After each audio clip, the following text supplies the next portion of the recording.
Ya, buenas noches con todos y con todas. Bienvenidos al curso Introductorio a Econometría. Muchísimas gracias por haberse conectado puntualmente y vamos a iniciar con la clase el día de hoy, ¿correcto? A ver, antes de empezar, quería mostrarles rápidamente el contenido del aula virtual, ojo, en el módulo 1. Aquí tienen el temario. También se les ha compartido el enlace donde están los libros más importantes que se les recomienda para el curso, para que lo tengan todos. También los software pueden ir instalando, ¿ya? El Stata, el Libius 13, intenten también instalarlo. Bueno, no está el R y el Python porque es un software libre que ya vamos a ir viendo cuando hagamos las aplicaciones también. ¿Correcto? Pero hay solamente un consejo. Ojo, este Stata es portable, no necesitan instalar. Este Ibius 10 es portable también, pero el 13 sí requiere instalar. Bueno, acá tienen la guía de instalación, pero dentro del mismo Ibius también hay una nota que se llama README, o sea, léeme, en donde van a encontrar todos los pasos que ustedes necesitan hacer. Hagan con calma, paso a paso. Ya algunos quieren dar clic sin leer nada y a veces no les sale y dicen que no se puede instalar. Sí se puede, ¿ya? Y funciona muy bien. Para algunos tópicos les puede ayudar muchísimo que tengan instalado ese software también. Eso luego también tienen la presentación. Aquí tienen, a ver, todavía no se ha subido la presentación, o sea, el PPT lo voy a subir terminando la clase, pero también tienen la grabación, ¿ya? Les recomiendo quienes no tuvieron la oportunidad de asistir eh, que lo revisen porque hablamos conceptos importantes también en esa parte. Y en la clase del día de hoy van a encontrar también el material que lo voy a subir terminando la clase y la grabación seguro a partir de mañana ya va a estar disponible también, ¿correcto? Entonces no dejen pasar toda la información que vamos a ir subiendo por esta vía. Dicho eso, ahora sí quiero iniciar con la clase sin más ningún retraso. Eh, Sé que es un horario un poco pesado, ¿ya? Más o menos a las 8:50 podemos tomar un break cortísimo de 10 minutos, como para tomar energías para la última hora, ¿ya? Que es de 9 a 10. Entonces, por ahí, si me avisan, si me envían un recordatorio a esa hora más o menos, a veces yo me emociono y sigo, me mandan un recordatorio como para al menos levantarnos, hacer algún estiramiento, porque tampoco estar sentado mucho tiempo puede hacer daño. Así es que vamos a hacerlo llevadero, sobre todo en este horario. Los sábados creo que no va a haber ningún problema, ¿ya? Igual el sábado tenemos clase de 9 a 12, así es que eh, espero que todos estén muy motivados por aprender esta herramienta que es clave para todo economista o incluso para otras ramas también que son afines, que quieran aprender, sobre todo aprender este tipo de modelos para realizar ya sea investigaciones, tesis o incluso en el trabajo les va a ayudar muchísimo, ¿no? O quizás algunos recién están en la universidad y nunca han llevado econometría. También es muy válido para que ustedes vayan teniendo este, conocimientos relevantes sobre la econometría. ¿Correcto? Entonces, no necesariamente todo esto vamos a terminar el día de hoy. Es muy probable seguro hoy día y el sábado. El sábado hacemos aplicaciones en software. Hoy día quiero que todos vayan entendiendo algunos puntos importantísimos, ¿correcto? Eh, Déjenme compartir la pizarra rápidamente. Rápidamente, también vamos a hacer uso de la pizarra para no aburrirnos. Eh, y en ese contexto, algo rápido quiero mencionarles sobre todos los puntos que vamos a ver hoy día para que vean qué tan importante es, ¿ya? Vamos a ver la nueva pizarra, vamos a utilizar la clásica. Ahí está. Entonces, Cuando uno habla de econometría, ¿correcto? A ver, después del curso, quiero que todos estén en la capacidad de plantear un modelo econométrico. Imaginemos esta Y. Ahorita vamos a hablar incluso de estructura de datos económicos, pero siempre que vean Y, esto implica datos de corte transversal. Entonces, esta va a ser la variable Y. Acá vamos a poner beta 0, beta 1, x1t, o perdón, 1i. Este, también se pueden hacer regresiones con t, ya son series temporales. Pero vamos a hacer aquí ejemplos con x2i, con corte transversal, más un beta k, imagínense, ¿ya? xki más un término de error. Luego les voy a explicar qué significan cada uno de estos puntos. Pero como les decía, quiero que ustedes tengan la capacidad, ¿ya?, de plantear un modelo econométrico. Para eso, ¿qué necesitamos? Primero, entender qué son variables. Esta es una variable, tiene distintos nombres, vamos a ver el día de hoy. Se llama endógena, dependiente, regresora, etcétera, etcétera. O regresando, perdón, estas son las regresoras. Estos betas van a ser los parámetros. Ustedes tienen que estar en la capacidad de elegir correctamente qué x1 puede ser relevante para explicar y, o qué xk, o sea, elegir las variables independientes, se les llama, ¿eh? Vamos a ir viendo todos esos temas. Luego, es importante también que ustedes entiendan las diferencias que hay entre un modelo teórico, económico, y un modelo econométrico que le estoy planteando rápidamente. Ojo, luego vamos a ver paso a paso. El otro punto que es importante es entender los tipos de variables. A grosso modo, podemos dividir en variables cuantitativas y cualitativas. Eso va a ser súper importante porque de ello va a depender qué modelo econométrico yo puedo plantear. Si Y es una variable cuantitativa, no va a haber ningún problema. Son los modelos tal cual los estoy presentando y vamos a ver que existen distintos métodos de estimación para estos betas. O sea, el objetivo de la econometría es estimar estos betas. Beta 1, beta 2, beta 0, beta k. Ese es el objetivo, porque eso qué es lo que nos va a permitir. Por ejemplo, el beta 1 me va a permitir obtener esta derivada.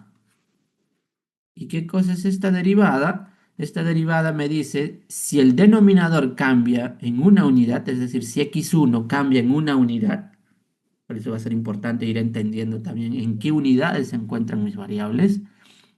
¿Qué pasa con y? ¿En cuánto cambia y? Eso es lo que me va a decir el x1. Ojo, y otro término que vamos a ver, ceteris paribus. ¿Qué quiere decir ceteris paribus? Vamos a aislar el efecto en este caso de x1, manteniendo constante todas las demás variables que estoy incorporando en mi modelo. Entonces, tipos de variables, ¿ya? La interpretación correcta de los parámetros estimados, los parámetros, la forma en cómo vamos a estimar estos parámetros, por ejemplo, van a ser súper importantes. Y eso es lo que quiero que todos me sigan. ¿Ya? Ojo, vamos a ver distintas formas de plantear el modelo, cuadráticos, términos de interacción. Después de este curso, después de mis clases, ya el sábado quiero que todos estén full, entendiendo correctamente qué es un modelo econométrico, cuáles son los supuestos que hay detrás de este modelo Hola, ¿qué econométrico, tal? ¿Cómo cuáles estás? son los métodos de estimar Bien, estos ahora sí. parámetros del ¿Cómo modelo estás tú? Bien, un poco econométrico. cansadito. Es que acá la A ver, señal un de Entel momentito, por Rufo, no momentos sé se si puedes va y apagar luego tu regresa. cuento, yo apago. Ya está. Silenciar. Ya está, ahora sí. Eh, Correcto, entonces los supuestos que hay detrás de este modelo de regresión múltiple se le conoce. Luego de estimar qué propiedades tienen estos parámetros, puedo hacer la bondad de ajuste del modelo econométrico. Luego puedo hacer prueba de hipótesis de cada uno de estos parámetros, ¿correcto? Y luego hacer todo un diagnóstico de mi modelo estimado. De eso se trata la econometría. Pero vamos a ver que los supuestos que vamos a hablar el día de hoy, quiero que todos duerman entendiendo cuáles son los supuestos de un modelo lineal general. ¿Ya? Y la tercera clase vamos a ver todas las violaciones de supuestos, cómo detectar, cuáles son las consecuencias y cómo corregir cada uno de esos problemas.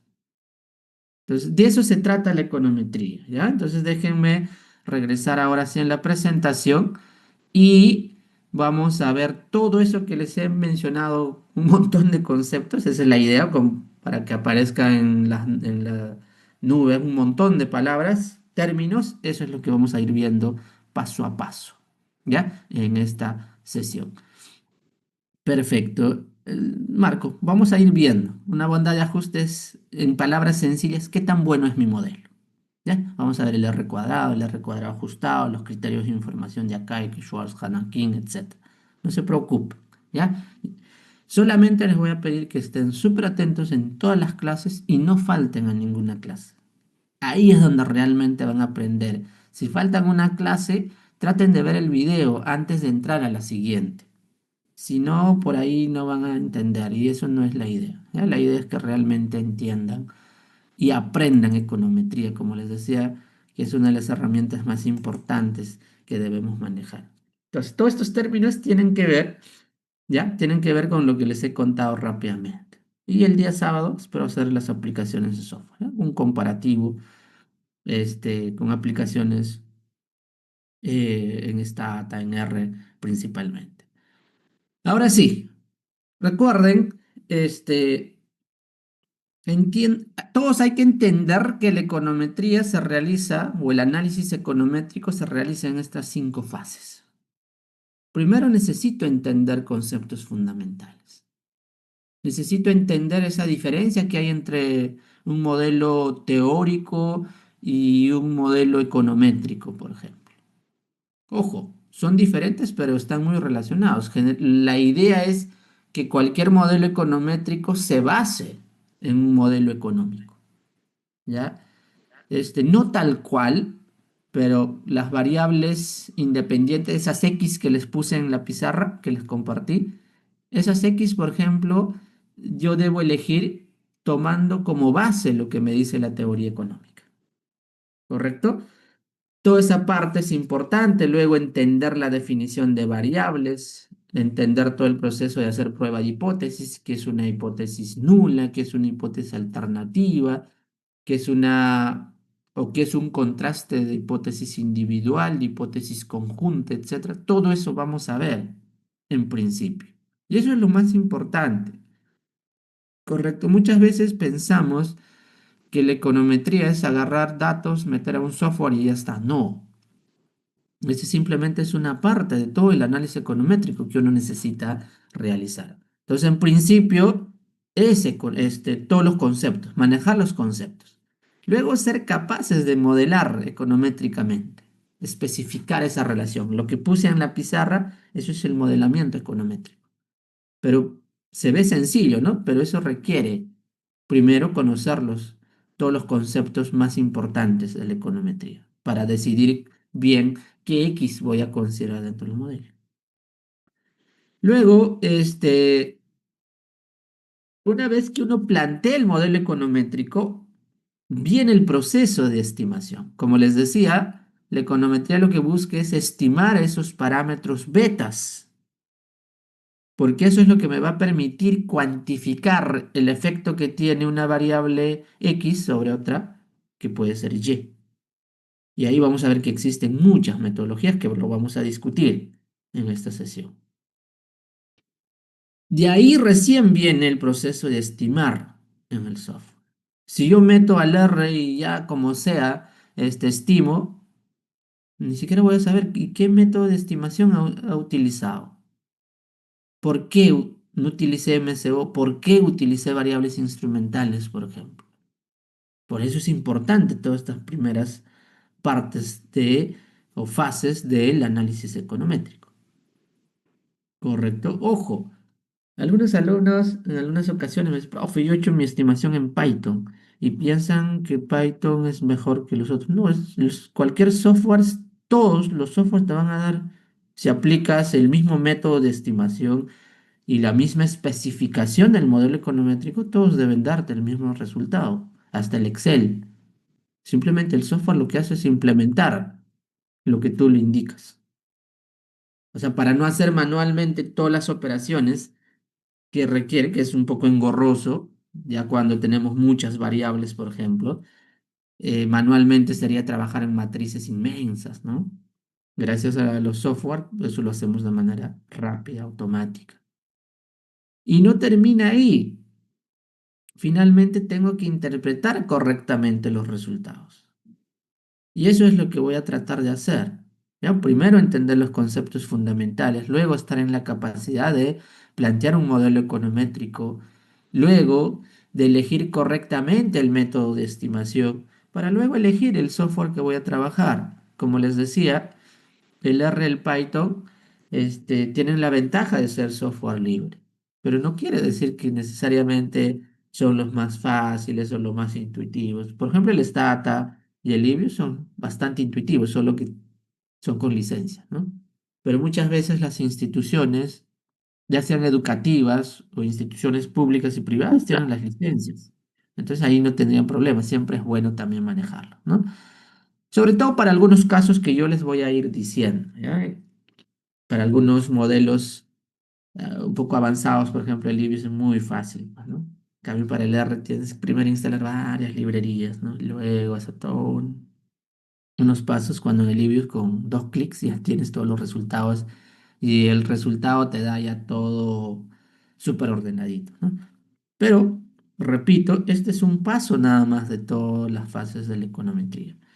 Y finalmente, la interpretación de los resultados, los coeficientes, los betas que he estimado. ¿Ya? Puede estar seguro que es una relación causal o simplemente es una correlación. Ahora vamos a entender esas diferencias que hay entre correlación y causalidad, ¿correcto? Y todo eso me va a permitir, pues, realizar conclusiones, predicciones y recomendaciones eh, adecuadas, ¿no? Como para poder eh, impulsar mejores políticas, tanto privadas como principalmente públicas, ¿correcto? Eso es entonces, a grosso modo, cada vez que ustedes quieran hacer econometría, recuerden que tienen que hacer todas estas fases. No es ir al software y hacer estimaciones, no. Es ir paso a paso. Bueno, esto ya hemos hablado de la definición de econometría en la presentación, pero quienes no estuvieron, rápidamente, la econometría ya es esa unión que hay entre la economía, porque nos da el marco teórico, las matemáticas. Vamos a ver que las matemáticas juegan un rol importantísimo. En la pizarra les ponía el ejemplo de derivada, ¿verdad?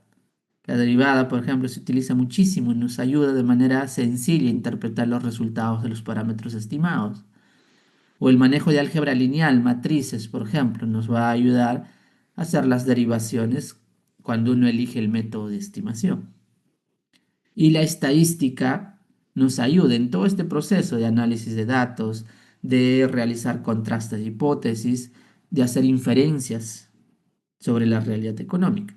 Entonces, a esa unión de la teoría económica, de las herramientas matemáticas y de la estadística, de ahí es donde sale la econometría, que de manera directa significa, ¿no? Medición de la economía, de la economía. Econometría, medición de la economía. ¿Correcto? Y es una maravilla porque si no, la economía como ciencia solamente se quedaría en teoría. Gracias a la econometría yo puedo agarrar datos para un lugar específico, llamemos Perú, y eso nos va a permitir generar evidencia empírica, contrastar si las teorías económicas que, según que uno estudia se cumple para el caso peruano, se cumple a nivel departamental de Perú. Entonces, gracias a la econometría podemos hacer eso. Así como la psicología tiene también su psicometría, nosotros tenemos nuestra econometría. ¿Correcto? Ahí está. Ha habido toda una evolución histórica de la econometría, desde modelos sencillos de regresión hasta ahora estar en la revolución de la economía computacional, ¿no? Con el Big Data, con el Machine Learning, con el Deep Learning aplicados a la economía, etcétera, etcétera. Pero ahí hay que tener mucho cuidado. Hay un tema de efecto causal, que es lo que nos interesa muchísimo a los economistas.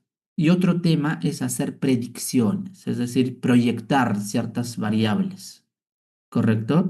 Este boom de la ciencia de datos que hemos estado viviendo en los últimos años, del machine learning, etcétera, por ahora sus principales aplicaciones tienen que ver con hacer predicciones.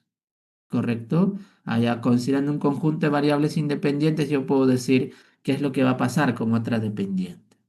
Y eso es lo que utiliza, por ejemplo, si tú viste ciertas películas en Netflix o le diste like o me encanta a algunas películas, utilizando esas interacciones, el Machine Learning te hace una predicción para que Netflix te dé opciones, ¿no? Basado en tus gustos y preferencias, te da recomendaciones, ¿no? Pero eso es para dar predicciones nada más. O, yo quiero ver cuánto va a crecer el PBI en los próximos meses. Puede ser que si utilizo un conjunto de variables indicadores, puedo utilizar Machine Learning y hacer mis predicciones. Entonces, cuando uno habla de econometría, es como darle dos usos. Uno, ¿ya? Acá déjenme poner eso. Cuando uno habla de la econometría, acá voy a poner análisis causal y por acá predicciones. ¿Correcto? Uno puede estar interesado en hacer análisis causal, es decir, si X tiene un efecto causal o no sobre Y. También cuando uno habla sobre predicciones, me interesa quizás predecir, ¿correcto? Predecir Y, o sea, en el futuro, ¿qué es lo que va a pasar con esta variable? Pero eso se llama series temporales, ¿no? Ese periodo es adelante, digamos.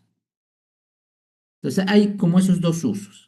El Machine Learning, Deep Learning, todo lo que está de moda ahora, no necesariamente nos sirve por ahora para hacer análisis causal.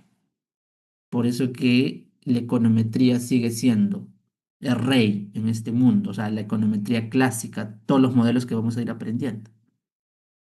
Algunos piensan que ya con este mundo del Big Data, etcétera, ya puede hacer toda econometría. No, no puedes hacer análisis causal todavía. Simplemente aquí lo que se aprovecha es datos masivos que tenemos como para poder predecir, ¿ya? Para hacer predicciones de series temporales principalmente. Entonces vean cómo ha evolucionado desde modelos sencillos de regresiones que inició en los años 30 hasta distintos métodos de estimación, mejoras, hasta una revolución en series temporales en los años 70, sobre todo en los 80. Sims empieza a plantear modelos de vectores autorregresivos y por todo ello recibe el Premio Nobel de Economía, ¿no? En 2014. Y en los 2000 que hay 90, en los 2000 que hay todo un avance del mundo de la evaluación de impacto y métodos cuasi experimentales que en el segundo módulo de este curso van a empezar a aprender de manera sencilla.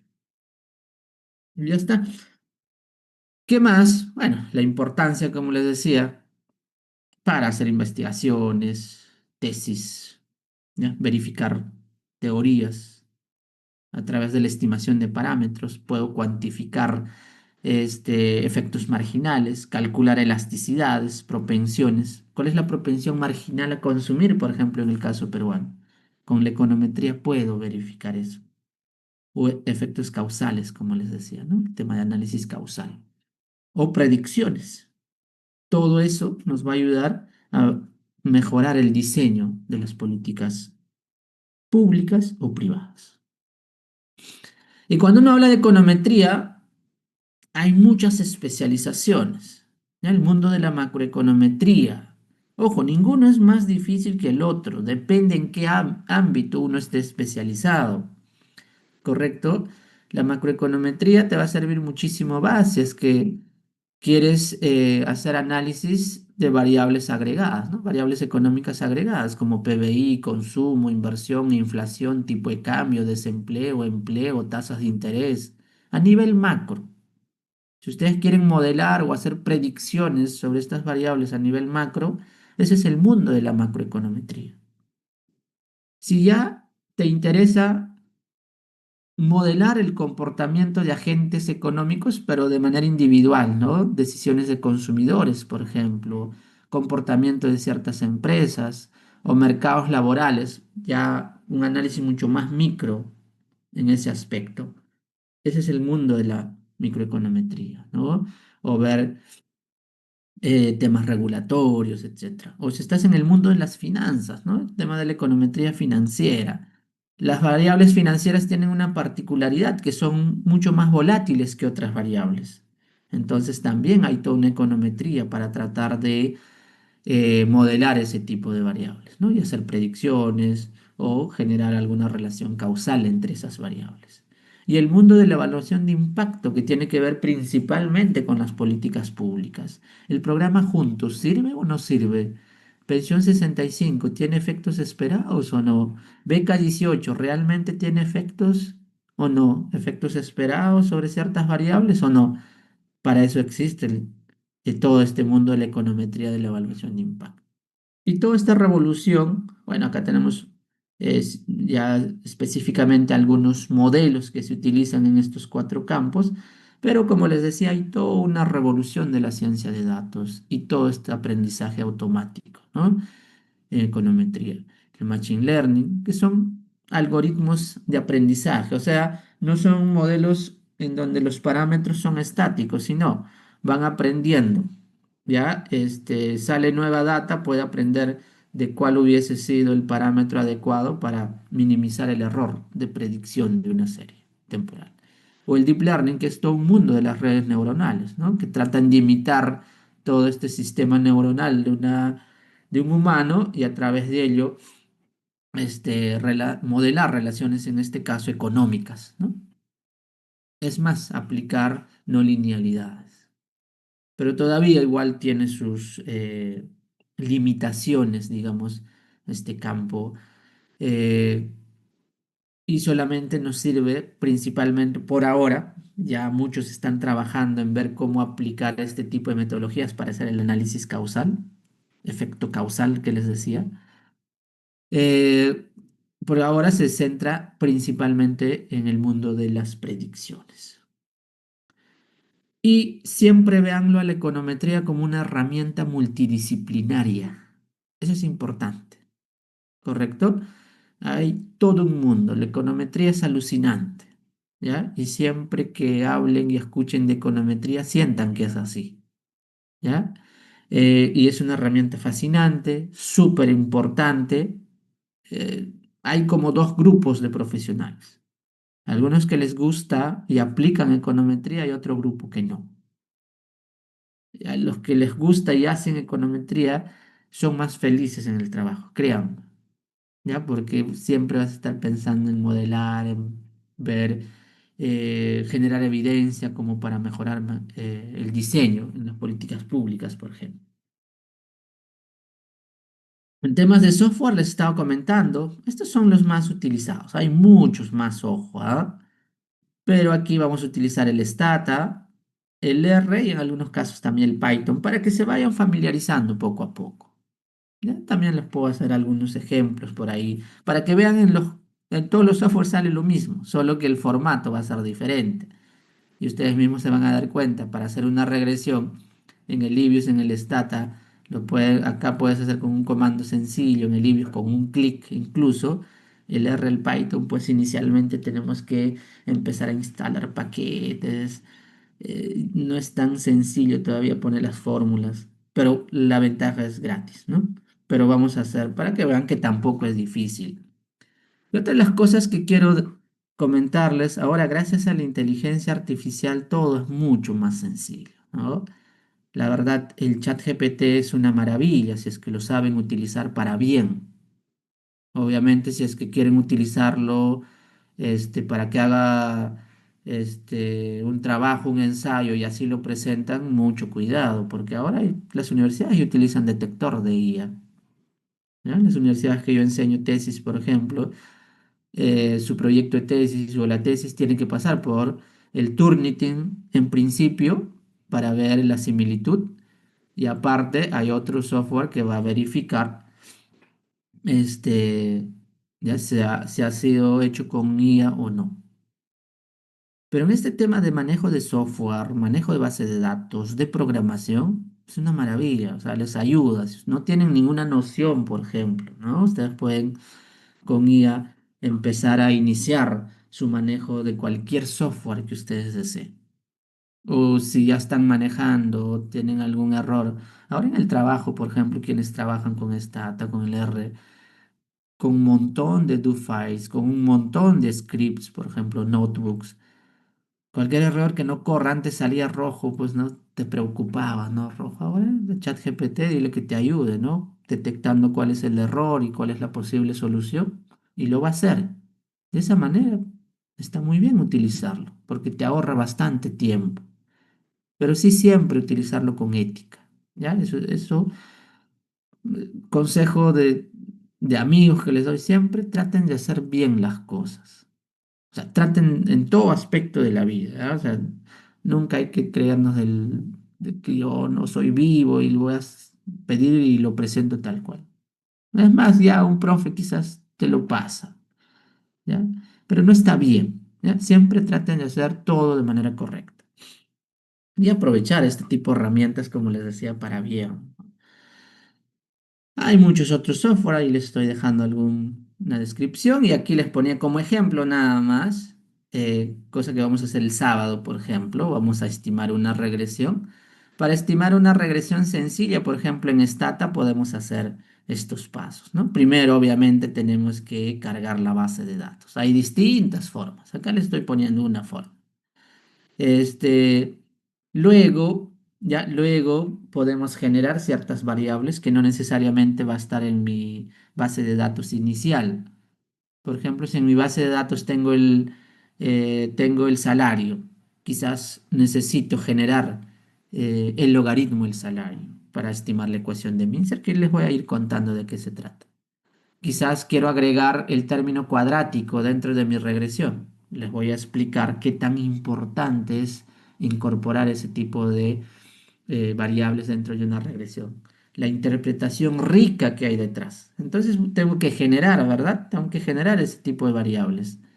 Y luego dar el comando, ¿no? En el caso de el stata, rec, y luego empiezo simplemente listar las variables y automáticamente lo ejecuto y me va a dar una tabla de resultados. Ese mismo ejercicio, por ejemplo, en el R Studio, primero podemos cargar ciertas librerías, ¿no? Luego le digo, imaginemos que mi base de datos está en este formato y se llama Mincer. Luego, para estimar, en el stata simplemente decíamos, ¿no? Rec, la variable dependiente y todas las demás variables. Acá se pone modelo, este término lm entre paréntesis, la variable dependiente, vean, y hay otros formatos también, ojo, este es el más conocido, ¿no? Y las variables independientes, en suma, ¿correcto? Y luego le digo, ah, ya, dame un resumen del modelo. Nos va a arrojar los mismos resultados, obviamente, que el Stata me va a arrojar también. O en Python, ese mismo ejercicio, ¿no? Primero voy a importar algunas librerías importantes, luego cargo la base de datos y este es el formato de cómo. Un poquito más difícil, ¿verdad? O sea, no es difícil, pero un poquito más engorroso, ¿no? Tanto el R. Pero el R y el Python son muy similares, ¿sabes? En cambio, el Stata y el IB es mucho más fácil todavía. Hacer un par de clics y ya está. No tienes que escribir nada. Bueno, puedes escribir también un programa, ¿no? Pero esa es la ventaja. Nuevamente repito, el manejo de software no necesariamente es lo más complicado en la econometría. Porque puedes, como les decía ahora, ChatGPT te puede ayudar incluso en revisar los errores, ayudarte a dar una noción de cómo hacer tu programa, etcétera. Pero está bien, ya puedes ejecutar el programa, obtienes resultados. Si no sabes econometría, no vas a saber interpretar. O no vas a saber qué variables vas a incorporar dentro del modelo. Por eso, desde mi punto de vista, un 80%, un 85% es manejar bien econometría, conceptos fundamentales, tener la capacidad de plantear un buen modelo econométrico y un 15% va a ser hacer la estimación y la interpretación de esos resultados. ¿Correcto? Hay que verlo desde ese punto de vista. ¿Por qué les digo?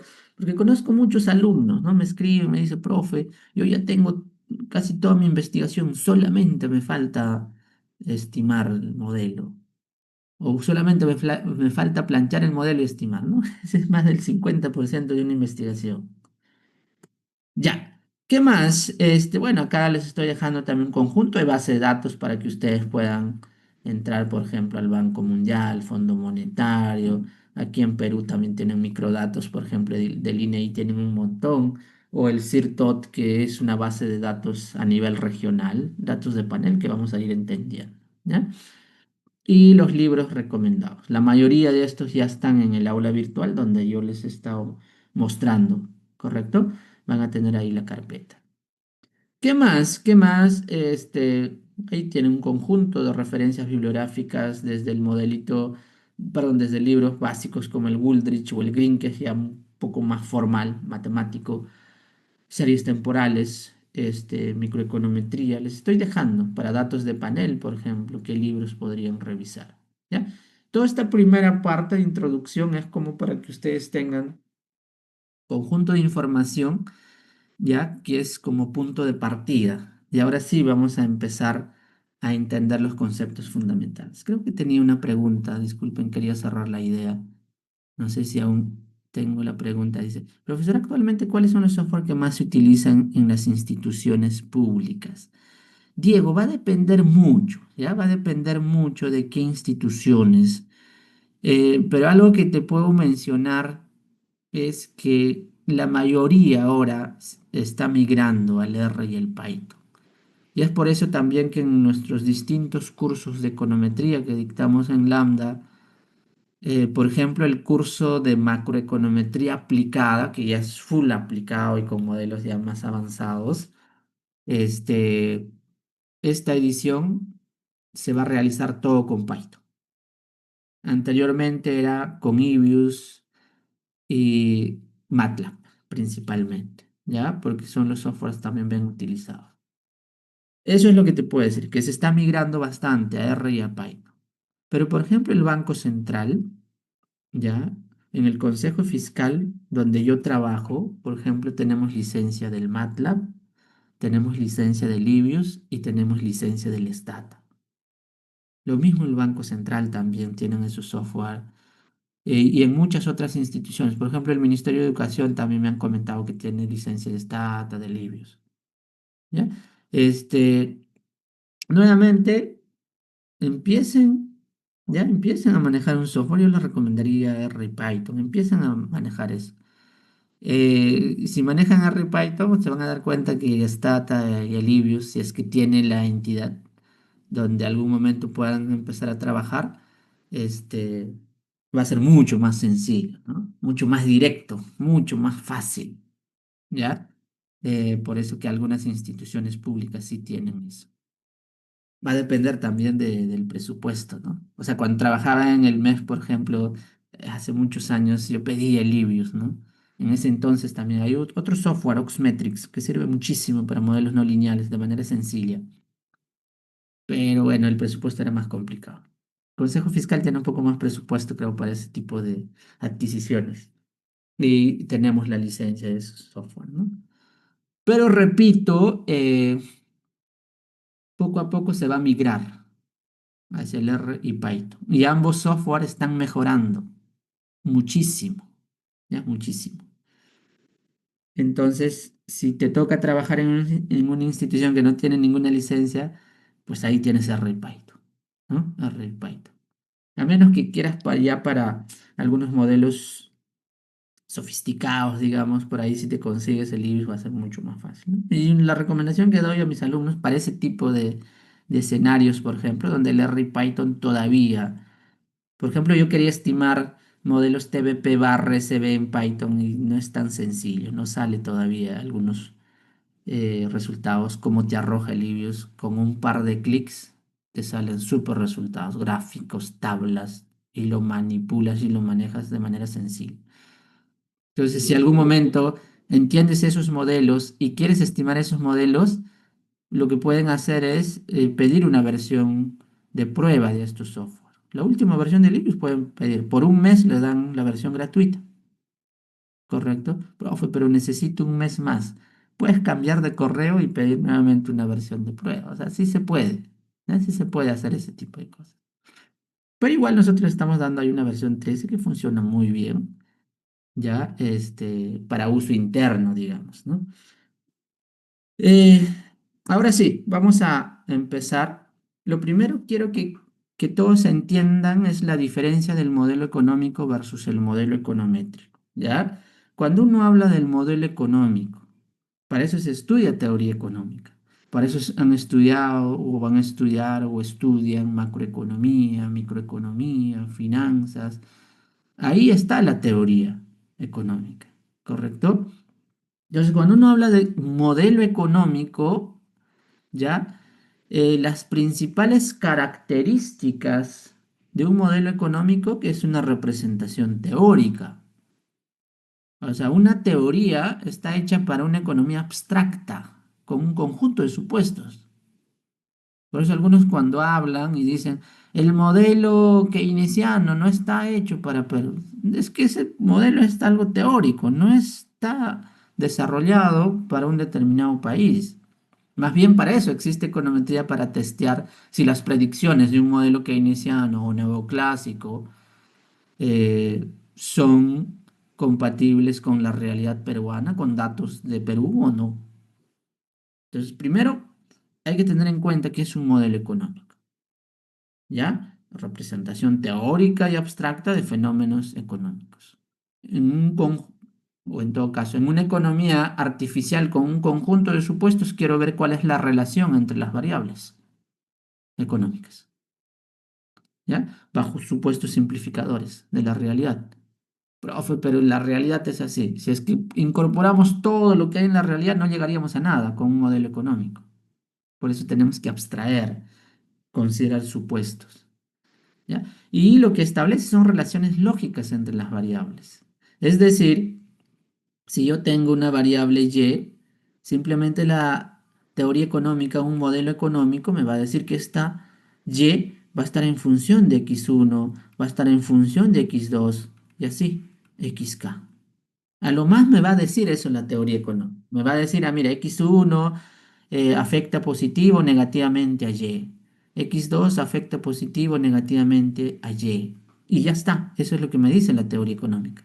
Pero en una economía abstracta, bajo un conjunto de supuestos simplificadores. ¿Ya? En cambio, bueno, acá tengo un modelito, ya lo que les estaba comentando. Este es un modelo de comportamiento delictivo de Gary Becker, donde Gary Becker plantea un modelo teórico para explicar ya de qué depende la actividad delictiva o las horas invertidas en actividades delictivas. Entonces simplemente me dice está en función, o sea, las horas invertidas en actividades delictivas va a estar en función de 7 variables, X en este caso. ¿Qué es la primera variable? Va a depender del salario, eh, ya, por hora invertida en la actividad delictiva. Es decir, si alguien quiere salir a robar, más o menos tiene un salario, por eso está entre comillas, un ingreso esperado, ¿no? Por hora de salir a robar. Digamos, un ratero sale en una hora, puede robar 2 celulares. El celular lo revende a 50 soles, digamos. Entonces su salario por hora prox es 100 soles, ¿no? Entonces esa variable puede explicar cuanto mayor sea el ingreso que obtiene por hora invertido un individuo en actividades delictivas, obviamente seguro va a salir a robar más, ¿no? Entonces esto debería ser más. Salario por hora en un empleo legal. Eso es como algo sustituto, ¿no? Yo en lugar de salir a robar puedo trabajar en el mercado formal. Pero ¿cuánto es el salario mínimo vital? Y eso lo llevo a horas. Cuanto mayor sea el salario en el empleo legal, obviamente menor sería las horas invertidas en actividades delictivas, porque me conviene trabajar en lo formal, ¿no? O si mayor es otros ingresos que no provengan ni de la delincuencia ni del empleo. Imagínate, ¿ah? Tus papás te dejaron un departamento y tú vives en la casa de tus papás y ese departamento quizás lo alquilas y por ahí tienes otros ingresos, ¿no? Entonces ese tipo de ingresos, cuanto mayor sea ese tipo de otros ingresos, menor también va a ser, pues, ¿no? Si tienes bastante ingresos, ni loco vas a salir o vas a invertir tu tiempo en actividades delictivas, ¿correcto? También hay este tema, para Gary Becker nos dice, esa decisión de invertir tu tiempo en actividades delictivas va a depender también de la probabilidad de ser atrapado. O sea, tú tienes que ser consciente que si sales a robar, la policía te puede atrapar. Entonces, cuanto mayor sea la probabilidad, menor va a ser las horas invertidas en este tipo de actividades, ¿no? O la probabilidad de ser declarado culpable una vez que haya sido atrapado, ¿no? Eh, algo clásico en Perú, por ejemplo, es que ya la policía te atrapa, pero luego te libera, ¿no? Un par de horas. Sin embargo, si tuviésemos un sistema eficiente de justicia, y efectivamente te atrapan y te declaran culpable, cuanto mayor sea la probabilidad de que te declaren culpable, vas a pensar, ¿no? Menos va a ser lo que vas a invertir en este tipo de actividades. La pena prevista, ¿no? Ya, una cosa es que te atrapen, otra cosa que te declaren culpable y otra cosa es cuánto tiempo te van a meter a la cárcel. Cuanto mayor sea la pena prevista, imagínense allá, si robas un celular, vas a ir 6 meses, digamos, como ejemplo nada más, ¿no? ¿Ah? Ya, pues vas, ¿no? Pero ¿qué tal? Ah, mira, si robas un celular, te metemos 10 años. Ya ahí reduce también, ¿no? Cuanto mayor sea la pena prevista, va a reducir las horas invertidas en actividades delictivas, ¿no? Y la edad también, ¿no? Quizás cuanto mayor sea la edad, menor sea las horas invertidas. Quizás cuando eres jovencito eres más propenso, no lo sabemos. Igual para Gary Becker la edad también puede explicar esa decisión de invertir tiempo en actividades delictivas o no. Esto es un modelo económico. Esto es lo que Gary Becker simplemente te dice, mira, si tú quieres entender de qué dependen las actividades delictivas, aquí te doy un conjunto de variables relevantes. Pero simplemente te dice está en función. ¿Cómo eso lo transformo en un modelo econométrico? ¿Correcto? Primero entendamos que cuando hablamos de un modelo econométrico, ahora estamos hablando de una representación cuantitativa y estimable de relaciones económicas. Ahora ya no voy a decir simplemente está en función. Ahora voy a plantear beta cero, beta uno, x1, beta 2, x2 y así, ¿no? Ahorita vamos a ver cuáles son las características de esta forma de plantear el modelo econométrico y del término. Este es un término y error. Ahorita vamos a ver que es algo característico de un modelo econométrico. Vean, ahora ya tiene una forma funcional. Voy a utilizar datos reales, ya no va a ser nada abstracto. Esto es el término de error que les estaba comentando. Muchas veces cuando uno quiere explicar Y en función de un conjunto de variables X, diferentes variables X, no necesariamente voy a poder incluir todas esas variables. Muchas veces porque no puedo cuantificar o no existe la data. Entonces en econometría se asume que todo eso, todas esas demás variables lo puedo modelar como un término de error. Pero ojo, teniendo en cuenta que la y las X sí ya son datos reales, ¿ah? Y todo esto me va a permitir contrastar hipótesis, ¿no? Pero este modelo econométrico tiene que basarse en un modelo económico.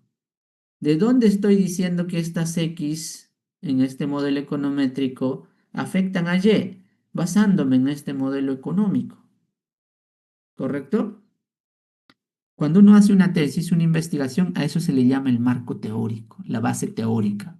Por eso que algunos insisten tanto. ¿Y cuál es tu base teórica? ¿Por qué dices que X1, X2, XK afectan a Y? Ah, ahí está el modelo económico tal, ¿no?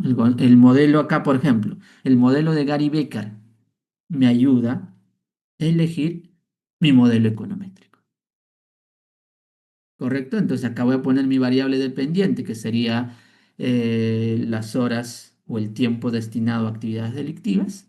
Estos betas, repito, son los parámetros.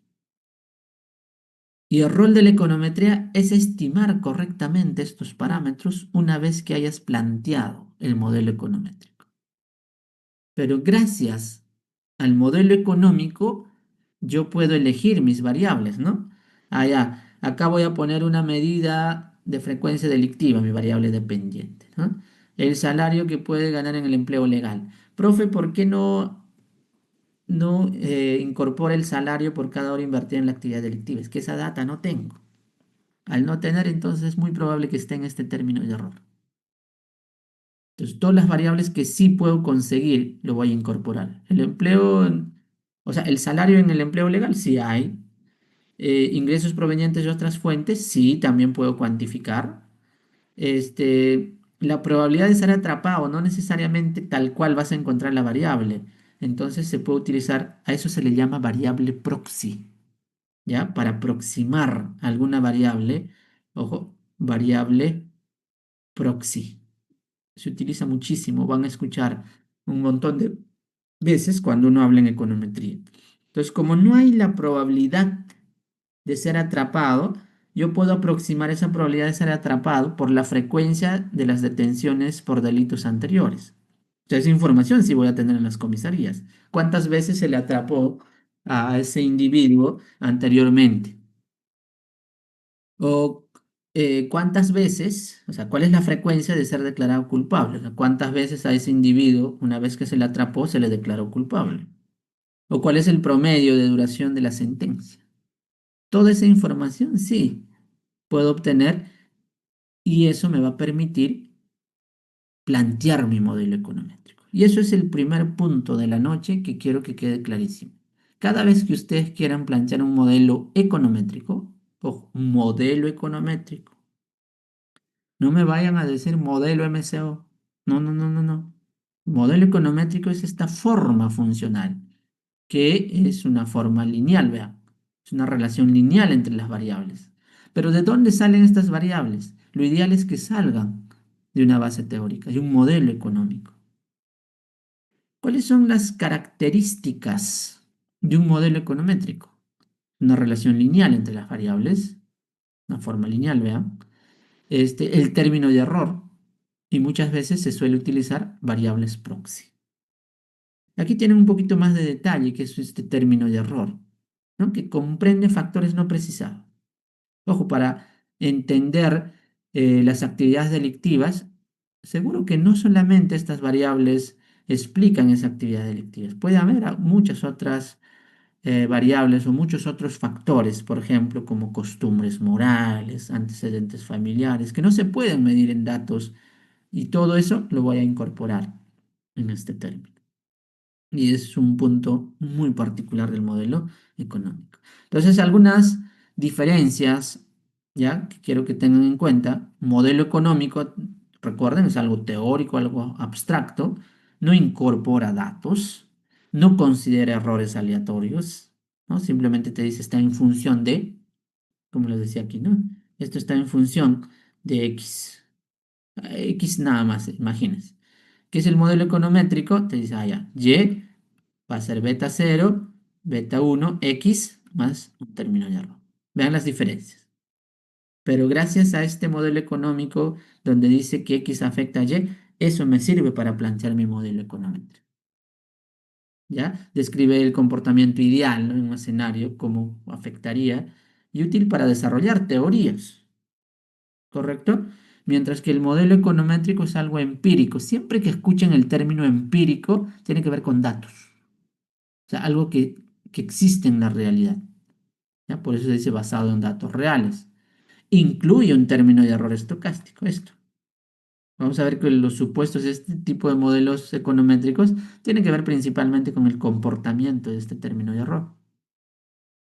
Describe comportamientos reales, esa es la diferencia. Este es un comportamiento ideal, o sea, abstracto, teórico. No, aquí ponemos datos de Perú o de Chile o de Colombia o de cualquier país o de cualquier departamento o de cualquier empresa o de cualquier individuo y puedo obtener este, evidencia empírica. Y esto es útil más bien para contrastar esas teorías. Si la teoría me dice que X afecta a Y, yo con econometría puedo contrastar. Si la teoría me dice X afecta positivamente a Y, entonces la econometría me tendría que decir que este beta estimado es mayor a cero. Y de esa manera podría estar contrastando lo que me dice la teoría. ¿Correcto? Entonces vean, ese es un primer punto que quiero que quede clarísimo esta noche. A ver, tengo preguntas. Vamos, pregunten, por favor, todos. Esa es la idea. Estocástico es algo que no se conoce en un principio, ¿correcto? Más bien algo determinístico es algo conocido, ¿no? Estocástico es porque hay incertidumbre, no conocemos del todo qué contiene este U.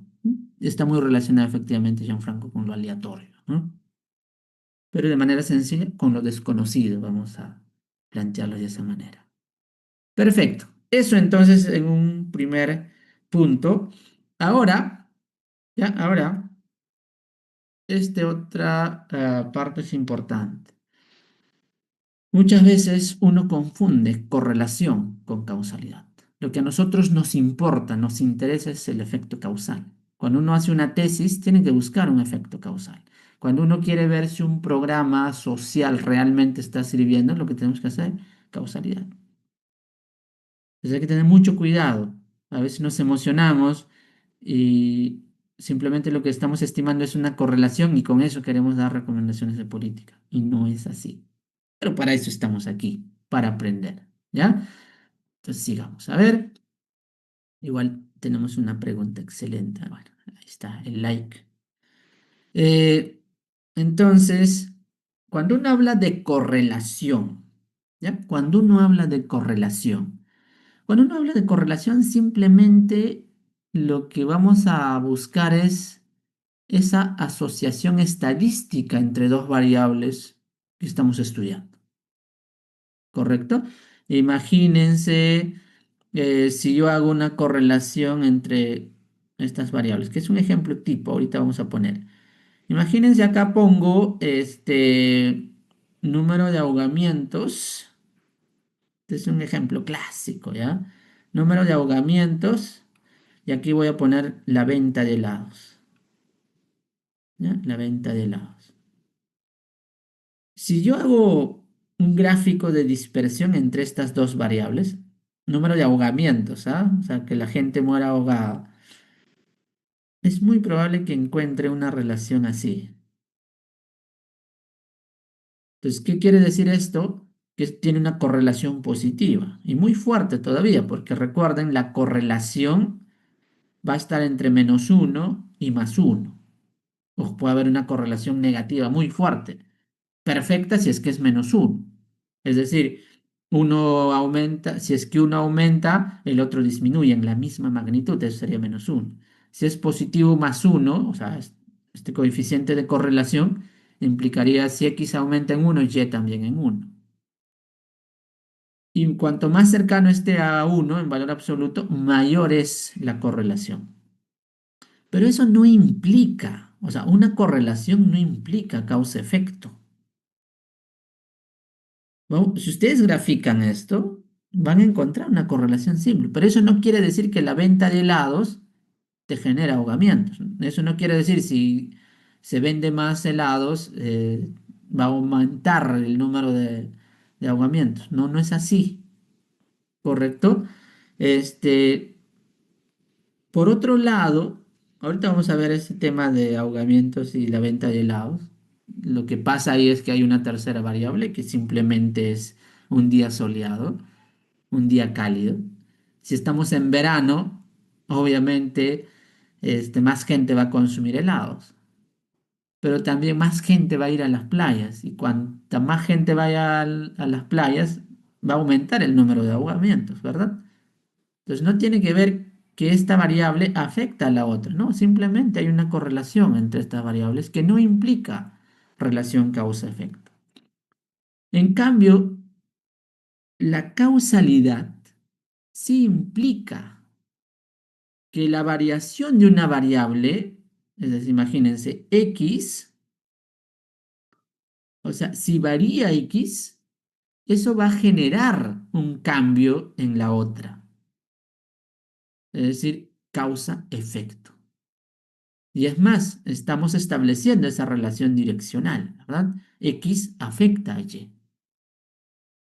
Y para eso es importante, ¿no? Ver si efectivamente hay una asociación entre las variables. Ojo, causalidad sí implica correlación, ¿ah? Pero correlación no implica causalidad. Un ejemplo, vamos a poner aquí años de educación, ¿correcto? Años de educación. Y acá vamos a poner salario. Años de educación y salario, seguro que aquí voy a tener un gráfico de dispersión de esta forma.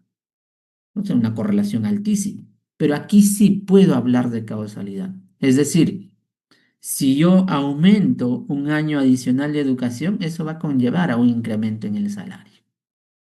Entonces, no solamente hay una correlación positiva, sino hay un efecto causal entre estas dos variables. Hans, dale, Buenas noches, profesor. ¿cómo estás? Sí, yo creo que también, o no sé si me puede validar la idea, es que también acá en causalidad es claro que es de derecha a izquierda es X sobre Y, ¿no? En cambio, en el caso anterior puede ser de derecha a izquierda, izquierda a derecha en cualquier de los dos sentidos de las variables. Efectivamente, ahora vamos a ir viendo a medida que vayamos avanzando en el curso, vamos a hablar de un problema que se llama endogeneidad. Y esa endogeneidad, siempre que hay endogeneidad en tu modelo, y si tú no corriges ese problema, simplemente tus estimaciones van a implicar correlaciones. Y una de las causas de la endogeneidad efectivamente es lo que tú indicas, ¿no? La causalidad inversa. Si bien X puede afectar a Y, pero Y también puede afectar a X. ¿Correcto? Está muy bien. Muchas gracias por tu participación. Efectivamente, eso o si es que hay variables omitidas, como en el ejemplo anterior de correlación que les ponía, ¿no? Acá, por ejemplo, lo que explica realmente esta correlación fuerte es la temperatura. O sea, si un día es caluroso o no. No hay nada que ver con causalidad entre estas variables, ¿correcto? Es importante también la precedencia temporal, es decir, primero tiene que darse la causa para luego ver el efecto, ¿no? Y considerar, para poder determinar la causalidad, luego vamos a ir viendo eh, que hay un término muy útil dentro de un modelo econométrico que se llama variables de control o control de variables confusoras, también se le llama eh, que es muy útil dentro de un modelo econométrico. Es decir, imagínense que ustedes están interesados en estimar Y en función de X. O sea, a ustedes solamente les interesa ver el efecto de X sobre Y. Sin embargo, pueden haber muchas otras variables que no solamente afectan a X, sino también afectan a Y. Imaginemos teta 1, z, puede ser teta 2, w y así. Y este es el término de error. Entonces, estas van a ser las variables de control. Que tienen muchos problemas también los alumnos en identificar, ¿ya? Cuando le digo, ¿y cuáles son tus variables de control, profe? ¿Qué son de variables de control? Entonces ustedes tengan en claro. Acá mi objetivo es ver cómo afecta X a Y, pero pueden haber muchas otras variables que también explican a Y. Es más, pueden afectar al mismo X. Entonces yo no puedo ignorar esas variables porque si no estaría cometiendo un error que se llama variables omitidas, que vamos a discutir, ya que vamos a discutir eso más o menos en la cuarta clase conmigo. Vamos a ver todo sobre esos temas y cómo corregir esos problemas. Pero desde ahora quiero que vayan teniendo en cuenta qué cosa es una variable de control. ¿Qué más? Aquí está el ejemplo que le estaba comentando. La conclusión de esta parte es que correlación es diferente a causalidad.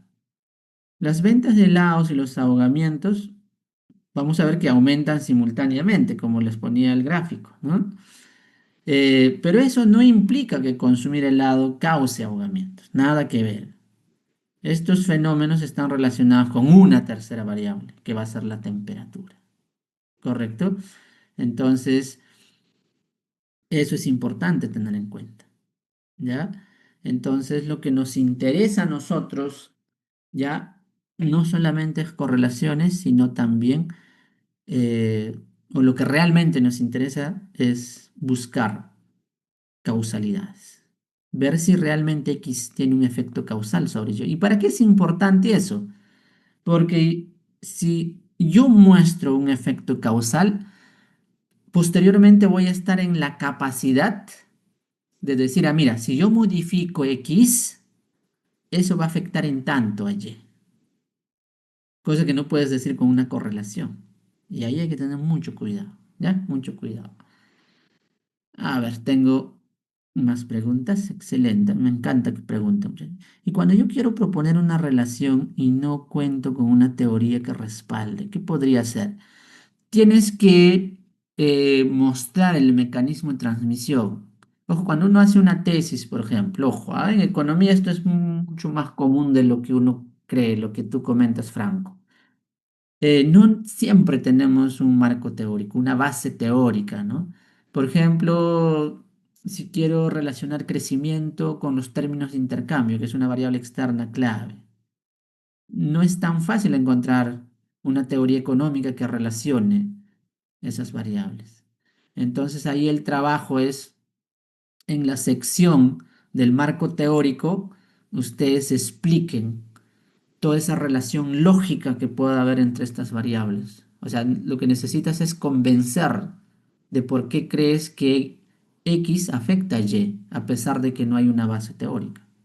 Y es más, puedes hacer todo el mecanismo de transmisión en esquemas para decir, ah, mira, China nos afecta de esta manera, ¿no? Afecta los precios de las materias primas, eso todo afecta la inversión privada, afecta el empleo, el consumo y de esa manera se traslada al crecimiento económico. O el efecto de las expectativas, por ejemplo, quizás no necesariamente hay una base teórica que relacione directamente expectativas con inversión, pero puedes mostrar todo un mecanismo de transmisión que sea fácil de entender y que sea creíble, ¿no? Que todos te compren la idea. Entonces eso es lo que se puede hacer, Franco, ¿ya? Si es que no hay una base teórica. Y hay un punto importante.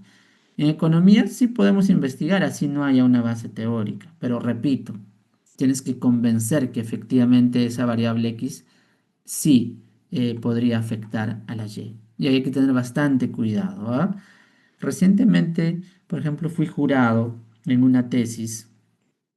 La persona hizo una tesis súper interesante. Ya evaluaba el impacto del programa Juntos en un conjunto de variables sociales, ¿no? Temas de tasa de mortalidad, eh, sobre la anemia o sobre la desnutrición crónica. Y por ahí también había visto el efecto sobre agua y desagüe, creo. ¿Ya? Entonces ahí los jurados lo que lo observamos era, pero ¿cuál es tu mecanismo de transmisión? Sí queda claro sobre el rendimiento escolar del programa Juntos, ¿no? Programa Juntos es un programa de transferencia condicionada que a las familias pobres le dan más o menos 250 si no me recuerdo, bimensual, ¿ya? Entonces, eso bajo la condición de que sus hijos asistan al colegio, se vaya a empezar y hacer chequeos continuamente, esos reportes tienes que presentar. Entonces, sí tiene sentido, ¿no? Que afecte el rendimiento escolar, que afecte temas de salud, etcétera. Pero ¿cómo podría afectar temas de alcantarillado, agua y desagüe, ¿no? Entonces, ahí pedíamos, ¿no? Explica mucho mejor cuál es tu mecanismo de transmisión. No sé si con esos ingresos, porque muchas veces esos temas ya depende de otros programas, ¿no? No necesariamente con tus 200 soles quizás vas a poder mejorar todo el sistema de alcantarillado de un determinado poblado, ¿no? Entonces es importante, cada vez que elijan, que no tengas una base teórica, sí puedes hacer, pero que quede claro, ¿ya? No lo hagan a ciegas. Ustedes tienen que entender realmente cuál es el mecanismo de transmisión entre las variables que quieres estudiar. En un modelo económico puedo utilizar variables micro y macro que tengo que tener en cuenta. A ver, Yaroli, otra muy buena pregunta. Eh, Va a depender, ya creo que acá específicamente de qué estaríamos hablando, para ser mucho más, o sea, un ejemplo en particular. Pero en principio yo creo que sí, se podría. Ahora, a ver, una variable micro que puede verse afectado. Va a depender a qué te refieres con variable micro. Imagínate si estamos entendiendo una variable micro como la venta de vehículos de una determinada empresa. Eso sí lo puedo relacionar con una variable macro, ¿no? Cómo el crecimiento económico, o sea, a nivel país, afecta a la venta de cierto tipo de modelos de vehículos de una determinada empresa. Ahí estaría combinando micro con macro, ¿no? Siempre para relacionar. A ver, acá como punto de partida, ya como punto de partida, primero es revisar base teórica que sustente las relaciones entre las variables. Eso es lo ideal. Si no hay, luego lo que les recomiendo es empezar a revisar literatura, papers, investigaciones previas que relacionen esas variables. Quizás no necesariamente para Perú, para otros países donde hayan relacionado esas variables. Ya vas a tener algún sustento sólido. Siempre citando es la mejor forma de responder a los jurados o de si quieres poner en tu trabajo, lo que sea. Si dices, ¿no? Siguiendo a Sánchez 2015, por ejemplo, ¿no? Esta variable X afecta a la Y. Y de ahí explicas todo tu secuencia, tu mecanismo de transmisión. Eso es importante, ¿ya? Y ahí también puedes relacionar tu micro macro citando a algún autor. Las variables de control podrían ser definidas por los modelos económicos. En muchas ocasiones también, solo que aquí va a ser crucial de qué cosa es lo que tú quieres cuantificar.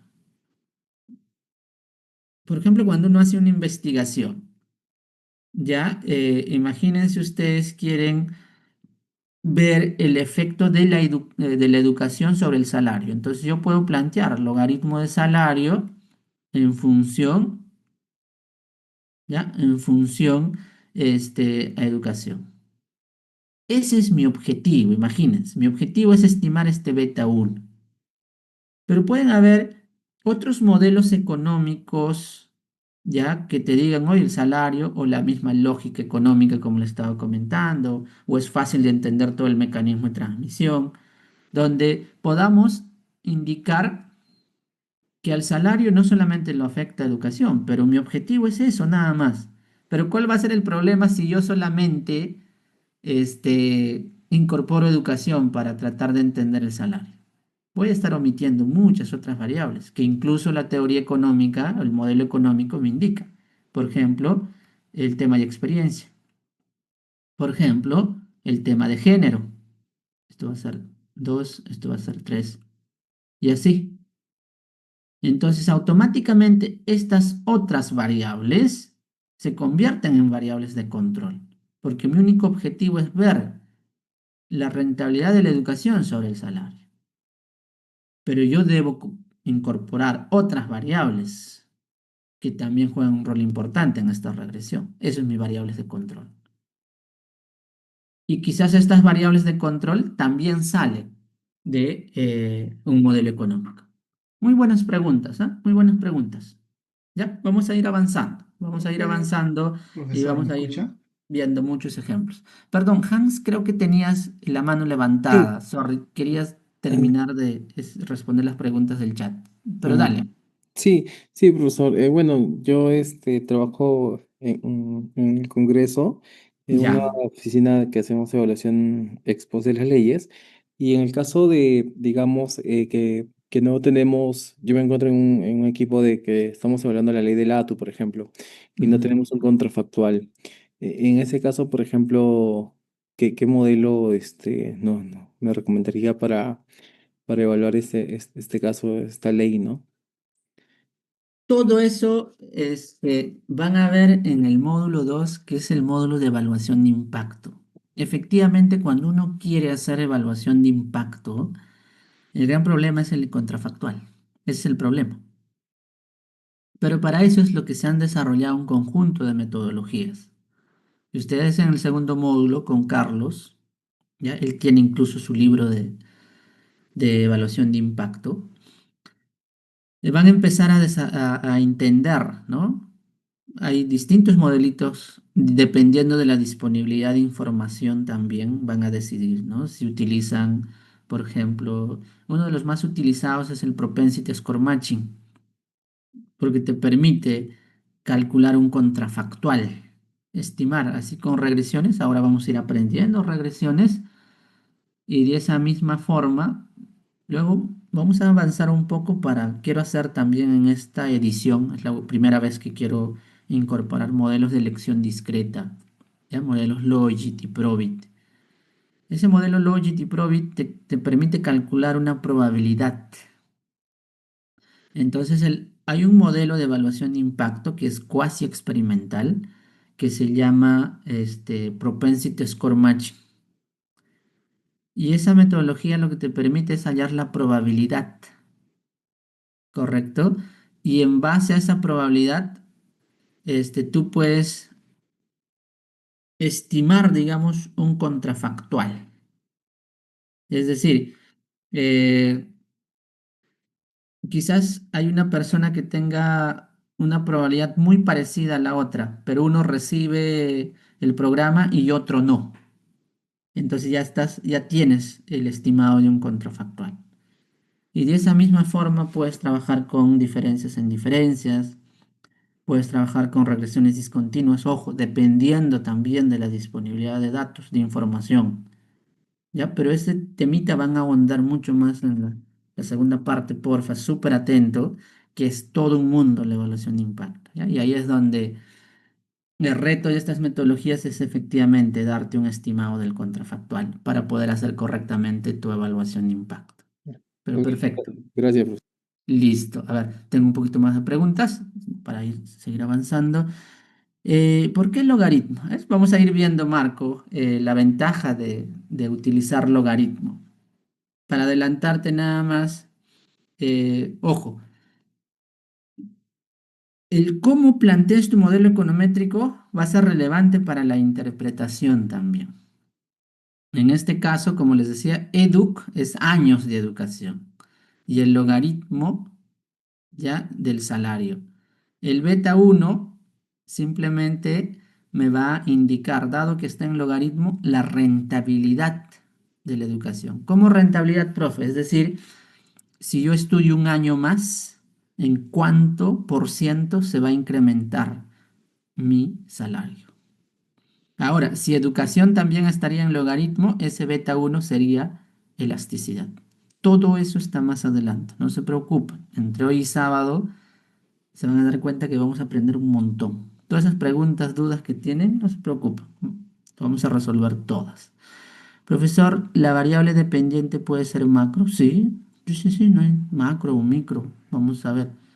Solo que en macro ya se utilizan modelos de series temporales principalmente, ¿ya? Y hay muchas metodologías. Ahora me dice, ¿cómo es? ¿Y cómo sé que hice un buen específico? Hay pruebas, Diego, ¿ya? Hay pruebas econométricas para ver si tu modelo está bien especificado o no. Pero aparte, puedes empezar a comparar modelos. Y lo otro que te decía, ese es el punto de partida. Lo primero, este, base teórica. Lo más fácil de sustentar por qué estoy utilizando ciertas variables, base teórica. Si no hay base teórica, revisión exhaustiva de antecedentes, investigaciones que relacionen esas variables. Imagínense desigualdad y pobreza. Buscan. Ahora, por ahí les puedo dar de, algunas técnicas de inteligencia artificial para buscar rápidamente papers, por ejemplo.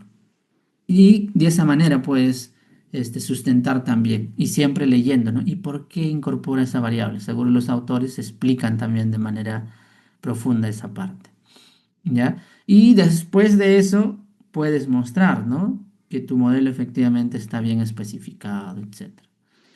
A ver, Gianfranco me dice, para ver tasas en macro se usan, sí, también, o sea, puedes utilizar tasas de crecimiento, ¿no? Tus variables.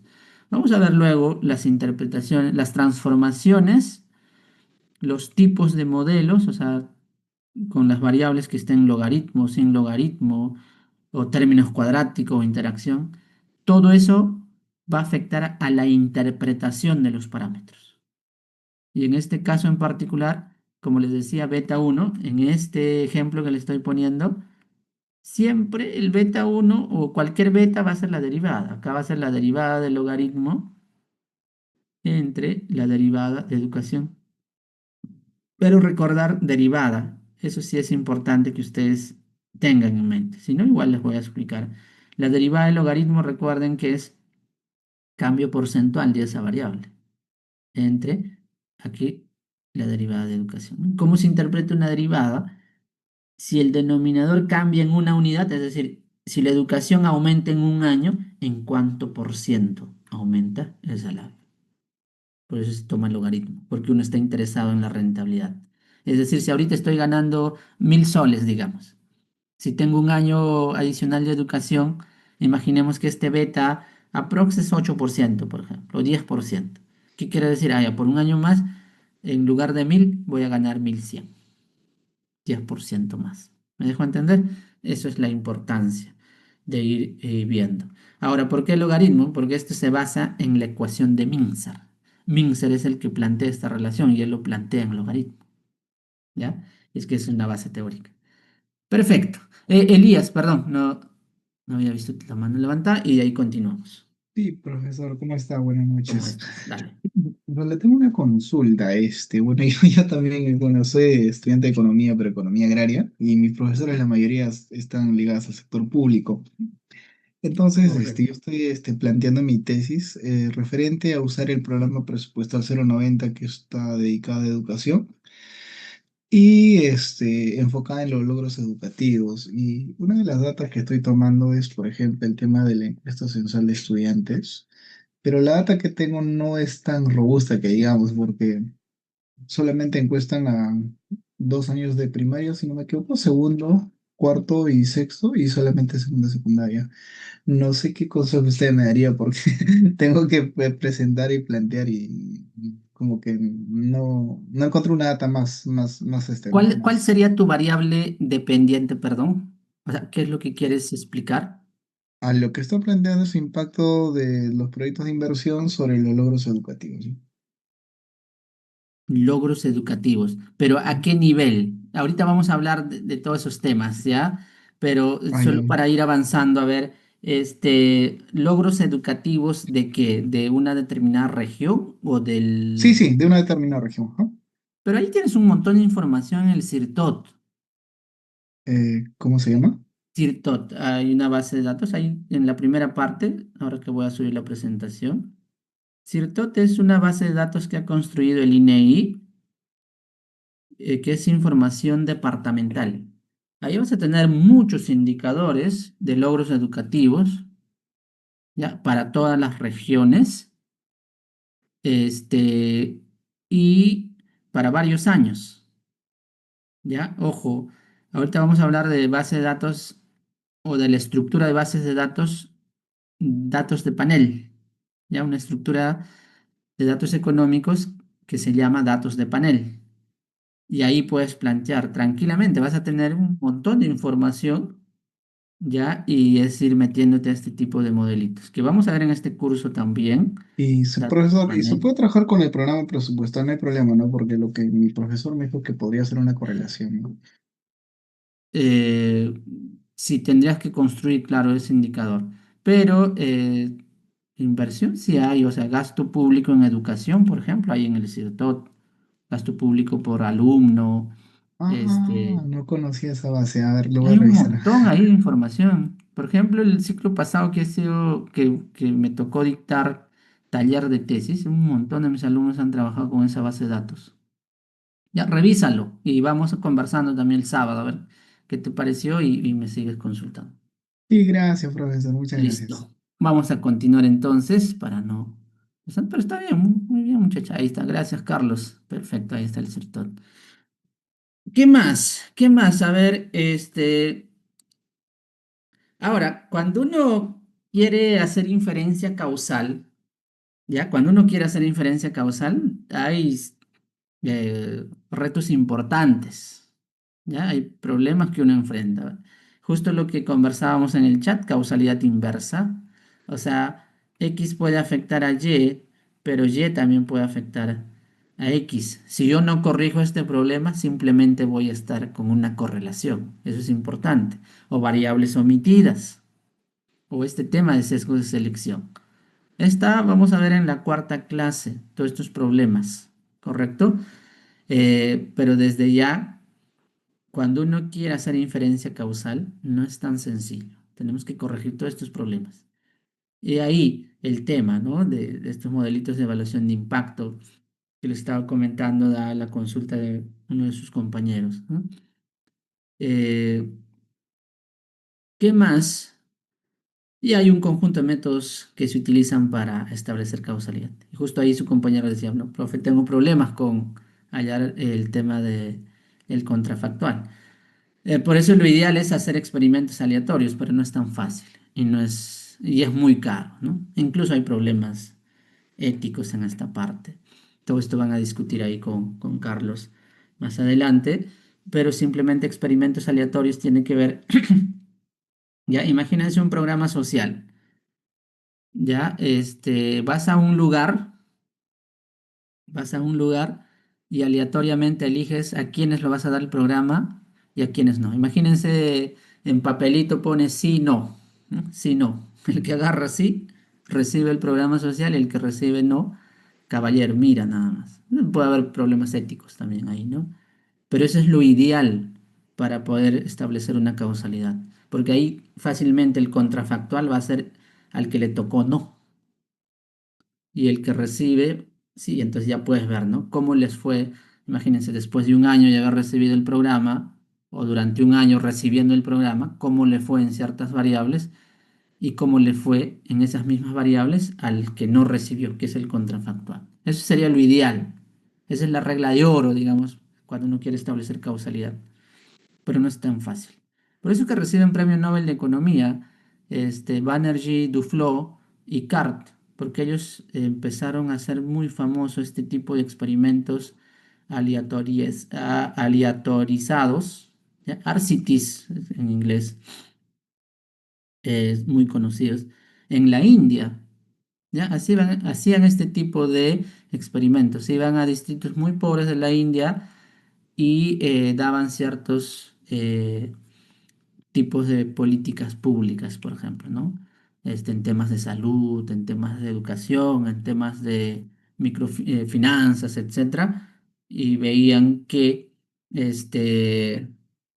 ya, qué tipo de políticas funcionaban y qué cosas no. Es por eso que ellos recientemente publicaron un libro famoso, ya por ahí les puedo compartir, este, Buenas políticas en tiempos difíciles, lo que se llama el librito, donde gracias a todos la aplicación de estos experimentos en la India, ellos dicen, ¿no? ¿Qué políticas sirven y qué políticas no? O los más utilizados, que son los experimentos naturales, ¿no? O cuasi experimentales también se les llama. Lo que les estaba comentando, propensity score matching, regresiones discontinuas, diferencias en diferencias o variables instrumentales, ¿no?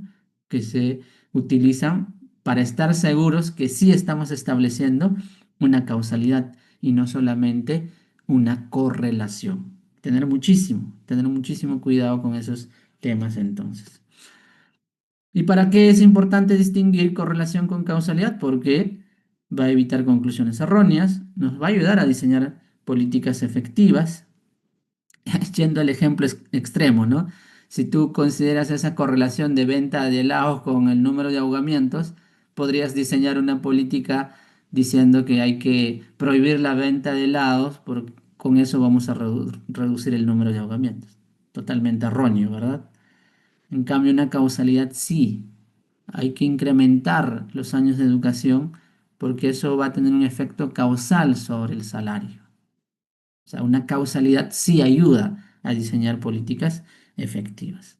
Y obviamente a mejorar la investigación, ¿no? La calidad de la investigación.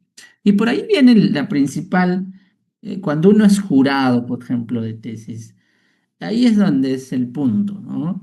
Algunos van con su correlación nada más. Ojo, si bien les he puesto un ejemplo extremo de venta de helados con número de ahogamientos, pero el error más común de confundir correlación con causalidad es, uno en la vida real tiene estos problemas. Causalidad reversa, tiene variables omitidas, tiene sesgo de selección, ¿ya? O errores de medición también en las variables. Todo eso, si tú no los corriges, simplemente tus resultados del modelo econométrico, o sea, las estimaciones del modelo econométrico simplemente van a ser correlaciones y no causalidad. Y ahí es el gran reto, ¿no? Algunos que saben plantear un modelo econométrico estiman con MCO, pero nunca entendieron estos problemas. Simplemente lo que están mostrando es una correlación. Y para eso tienes que corregir, para realmente establecer causalidad, ¿ya? Eso entonces es otro punto importante. ¿Ya? Muchas preguntas. Excelente. Profe, un ejemplo de correlación, please. Jacqueline, el extremo que le estaba dando en la correlación era, aquí está, vean. ¿Ya? Este es el extremo, ¿no? De correlación. Venta de helados con número de ahogamientos. Esto nos va a dar una correlación muy fuerte, ¿ya? Una correlación positiva. Seguro que el coeficiente de correlación, el R, aquí va a ser muy fuerte. Imaginemos 0,8. ¿Ya? Cuanto más cerca uno, se dice que hay una fuerte correlación. En este caso positivo, puede haber una correlación negativa también. Ya, esta es una correlación, pero no implica que esta, imagínense, este eje de las X, este eje de las Y, no implica que X afecte a Y, es decir, que la venta de helados afecta al número de ahogamientos. Lo que pasa es que hay una tercera variable acá, que es la temperatura, ¿no? Cuanto mayor sea la temperatura, más venta de helados, pero también más gente va a la playa y más gente muere ahogada. Entonces es una correlación, pero no es una causalidad. En cambio, la causalidad, lo que le estaba comentando, tiene que ver, por ejemplo, ¿no? Años de educación con salario. La causalidad sí implica correlación, ojo, ¿ah? Acá hay una correlación positiva, pero a su vez es causalidad. Más años de educación, más salario. El principio del ceteris paribus también es súper importante. ¿Ya? El principio del ceteris paribus también es súper importante en econometría. Recordemos que esto surge del latín manteniendo todo lo demás constante. Sin el ceteris paribus sería muy difícil hacer nuestras interpretaciones en econometría. ¿Qué es lo que nos permite el ceteris paribus? Ojo, en lugar de decir todo esto, simplemente la interpretación en los libros van a encontrar ceteris paribus, ¿no? ¿Qué es lo que nos permite el ceteris paribus? Aislar el efecto de una variable específica, ¿ya? Controla la influencia de otros factores. Es decir, facilita el estudio de relaciones causales, porque yo quiero ver cómo una variable X afecta a la Y, pero manteniendo todas las demás variables constantes, ¿no? Inalteradas.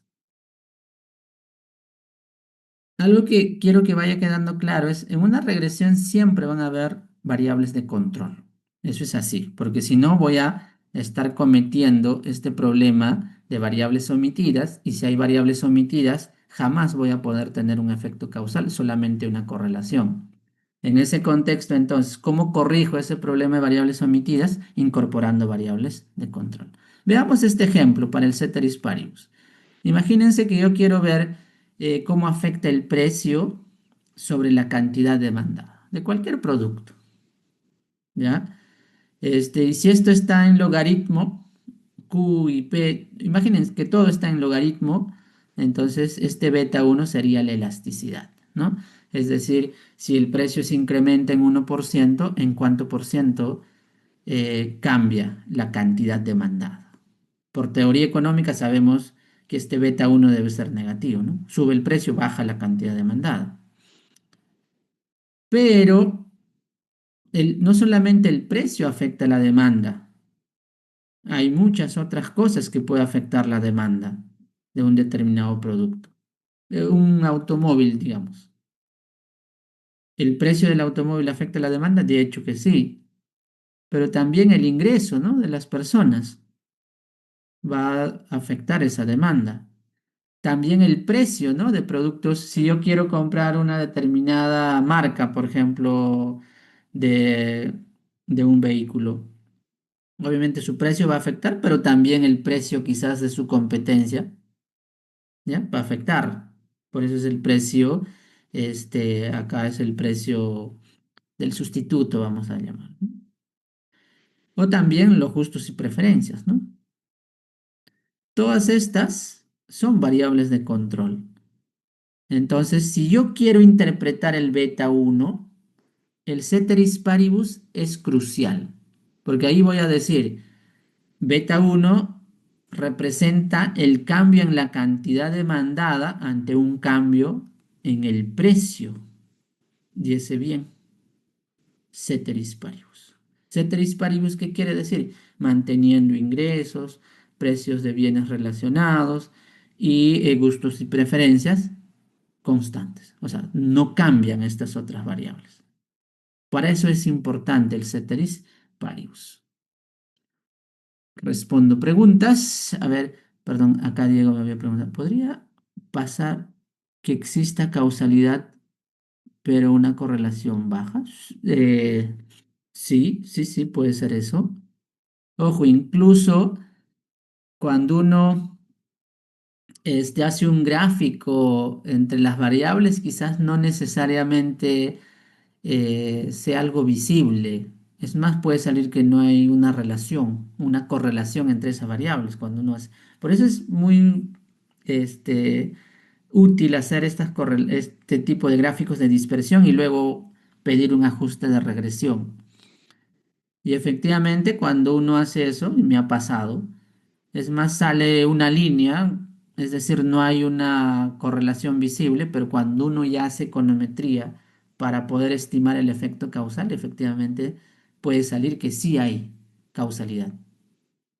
¿Correcto? Muy buena pregunta, Diego.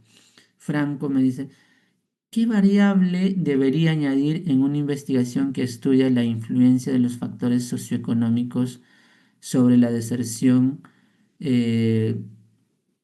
escolar? A ver, acá vamos a entender entonces que tu variable dependiente es la deserción escolar, ¿no? Ahí es un punto muy, muy particular, Franco. ¿Por qué? Porque cuando uno hace una investigación, por ejemplo, puede estar interesado en la relación de dos variables nada más, pero eso no quiere decir que solamente una afecta a tu dependiente, sino que hay un conjunto de variables de control que necesitas incorporar. Ese es un tipo de investigación. Otro tipo de investigaciones es lo que me parece que tú estás haciendo, es tratar de identificar un conjunto de factores que afectan a otra, ¿correcto? Porque dices factores socioeconómicos y ahí hay muchos factores socioeconómicos. Entonces, no solamente estás tratando de ver ahora, si tú eliges un factor socioeconómico como la variable relevante que quieres ver cómo afecta la deserción escolar, esa es otra cosa, ¿ya? Entonces, ahí tú vas a tratar de identificar muchos factores, una lista, efectivamente, una lista de dimensiones. Ahí ya estás hablando, ¿no? Factores o determinantes de la deserción escolar. Entonces, ahí sí vas a tratar de identificar o agregar pues, todos esos factores socioeconómicos, ¿no? Temas seguro de educación, temas seguros de... Se suele utilizar. Ahora, lo que te puedo recomendar es busca investigaciones sobre ese tema. Ahí vas a tener una noción muy clara de qué tipo de variables se suele utilizar. Pero variables de control, por ejemplo, tema geográfico, seguro que influye también en la deserción escolar. No es igual hablar de zona urbana que hablar de zonas rurales donde los colegios están pues a kilómetros y kilómetros, ¿no? Donde los niños tienen que caminar ese tema, tiene que ver la educación del jefe de hogar, quizás temas de género también podrías incluir, este, si el papá o si los padres tienen educación superior o no, eh, muchos otros factores, los ingresos de los padres, todos son factores, ¿no? Entonces tú quieres ver esa lista de dimensiones y ahí es como que todos son importantes, digamos, no necesariamente los separas como variables de control. Quizás ahí tus variables de control serían los súper exógenos, ¿no? Como geográfico, por ejemplo, dependiendo si esa, o sea, en qué ámbito geográfico vive esa persona. Podrías utilizar quizás la latitud o los metros sobre el nivel del mar para tratar de diferenciar, ¿no? Jacqueline me dice, al decir que se mantienen constantes todas las demás variables, quiere decir que el cambio es solo, en este ejemplo, Jacqueline, es el beta uno. La interpretación de beta uno es si cambia precios, en cuanto cambia la cantidad demandada, manteniendo constante todas las demás variables. Es decir, no cambia ingresos, no cambia precios de bienes relacionados y ni siquiera cambia los gustos de preferencia. Todo ceteris paribus. Lo mismo, beta 2, ¿ya? Si cambian los ingresos, ¿cómo cambia la cantidad demandada cuando precios de ese producto, el precio de bienes relacionados y los gustos y preferencias se mantienen constantes? Ese es lo bonito del ceteris paribus, ¿correcto? Manteniendo constantes las demás variables. Es decir, si las otras variables no cambian, ¿cómo afecta esa variable de interés sobre la dependiente? Ceteris paribus. Esa es la interpretación correcta que se tiene que dar. ¿Qué más? ¿Qué más? Sigamos. Ya tenemos muchas cosas. Estructura de datos económicos.